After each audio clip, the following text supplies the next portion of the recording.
মাত্র 12 লাখ টাকার বিনিময়ে সরিয়ে দেওয়া হয়েছিল চিত্রনায়ক সালমান শাহকে।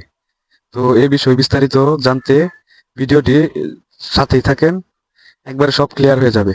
সালমান শাহকে দুনিয়া থেকে সরিয়ে দেওয়ার জন্য তার নিজের স্ত্রী এবং তার শাশুড়ি 12 লক্ষ টাকা। ডনকে প্রথমে 2 লাখ টাকা বলা হয়েছিল এই কাজের জন্য, কিন্তু ডন বলেছিল আমার প্রাণপ্রিয় বন্ধুকে 2 লাখ টাকার জন্য আমি সরিয়ে দিতে পারবো না।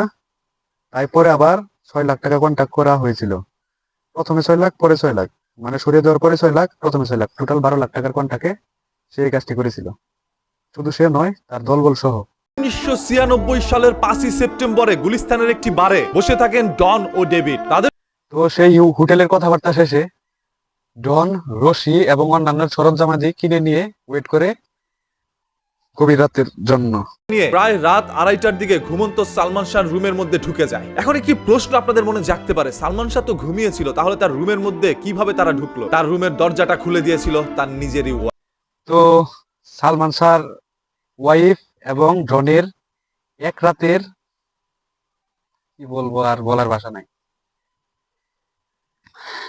সালমান শাহর বউ এবং ডনের কার্যকলাপের বলির পাঠা হলো সালমান শাহ।